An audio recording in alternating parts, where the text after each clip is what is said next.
Hello there. Sorry about part one. My father tried to call me. So, let's just get on to it and stop talking about it from now on. The sprite had a slight resemblance to Rodin, but the head was totally off.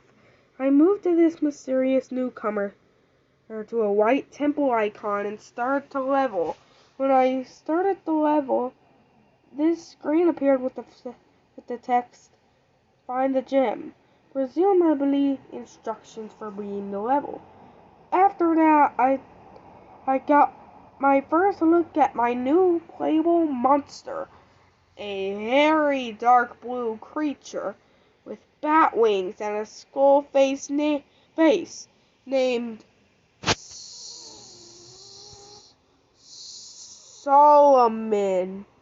Solomon. Oop.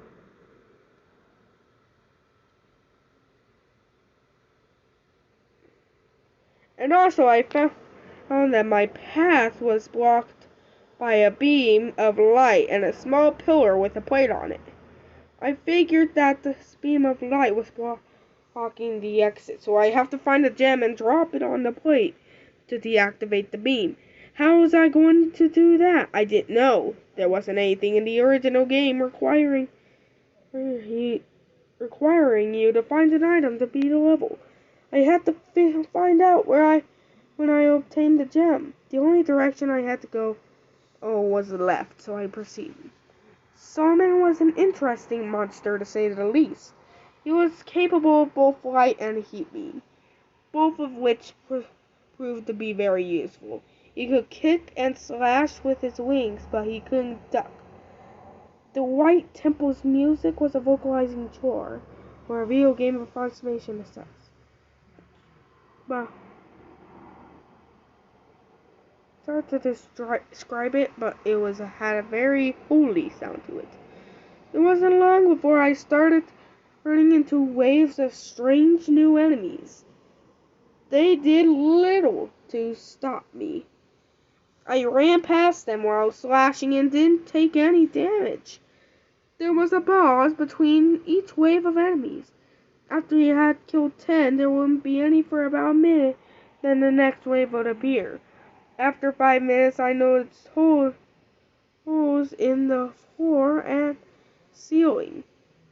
Guillotine-mouthed creatures were rapidly flying up and down these crevices. So I just had to time my jumps carefully because I didn't know if I'd get another shot at this. Luckily, I managed to get through without a scratch. I'm just lucky, I guess. After that, I found myself at the end of the hallway, facing some kind of mini-boss monster. It moved fast and had some kind of projectile that shot in 4 directions, but I killed it quite easily using Solomon's heat beam. When the battle was over, I had my gem, which was inside the creature's head.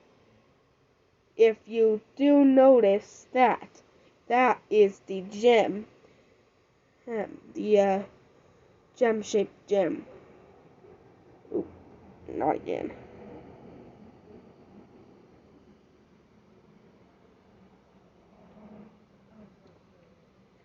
I found that I could pick up and hold the gem by walking over to it and holding down B.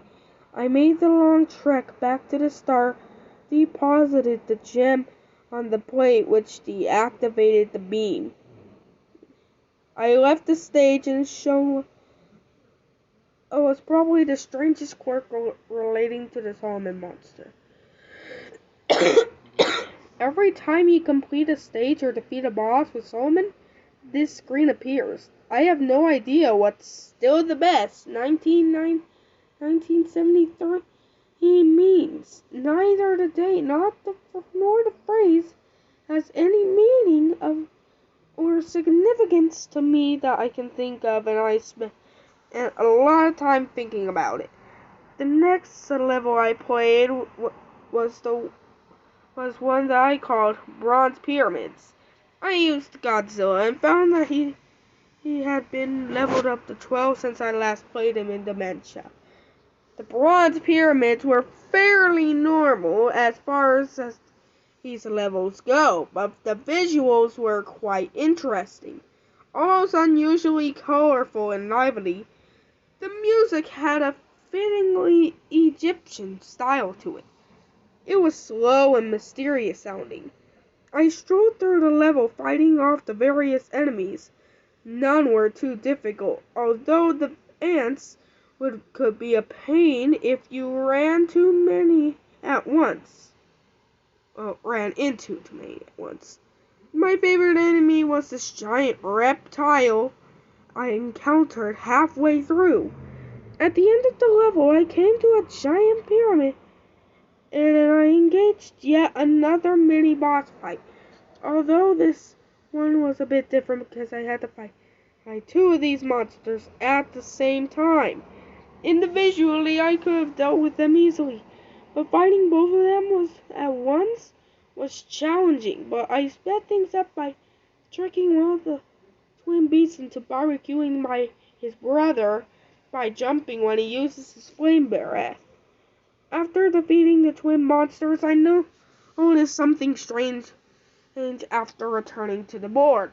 I was now able to move my monster piece anywhere on the board without limits.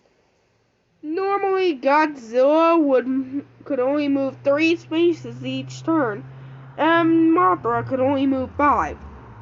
I wanted to try out Solomon some more, so I moved his piece over to one of the brown pillar-looking icons with his colored dots and start the level. When I got to the level, I then realized what the icon represented. Totem poles.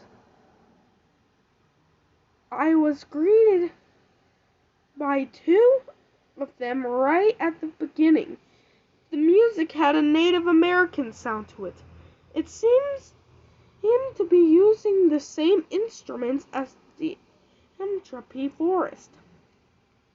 It was noticeably different, but just for body. I walked around for 3 minutes with nothing else in sight besides the totem poles. I didn't realize it until then, but I wasn't expecting another level with nothing alive in it. After all the activity and entropy, walking by all those multicolored faces, this unnerving level left me feeling like I was being watched.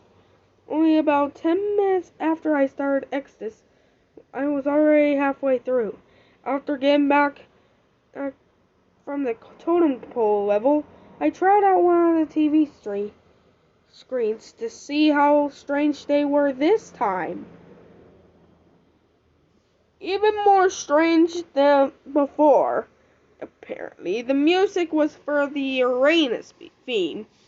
I switched back to Godzilla to play another level, and this level was quite a surprise. It was a normal city level. The colors were gloomy, but even still, this was quite a shock. This was the kind of level I would expect to see in a Godzilla game, and I was kind of mad I didn't get to play it either. The music was the Earth theme. I found it strange that a level fitting a Godzilla game would show up this late, but there's no point crying over spilt milk, I suppose. I moved Solomon over to a grayish icon, which turned out to be a giant high-tech laboratory of some sort. Lots of mechanical drones in this level, but Solomon cleared through them just like the White Temple enemies. The music was a gritty industrial beat. There was also a strange flying cyborg enemy, which was annoying because it would fly away when you jumped to attack it. Also of interest, there were these large stasis tanks holding some kind of monster inside. As you would guess, sometimes the monsters awaken and shatter through the glass. I tried to get back to stash the tanks as fast as possible because the monsters proved to be vicious little bees upon release. At the end of the level was an elevator, which I used to go down to the bottom of the level where the exit was. Along the way, I was shot by security drones. I couldn't leave the elevator, so my only defense was a heat beam. The last level type was the simple thing that I called the heart temple for obvious reasons. Nothing but a big hallway filled with floating enemies shaped like human hearts. They're incapable of causing you damage. So what you do is run through the level, smashing as many as you can get.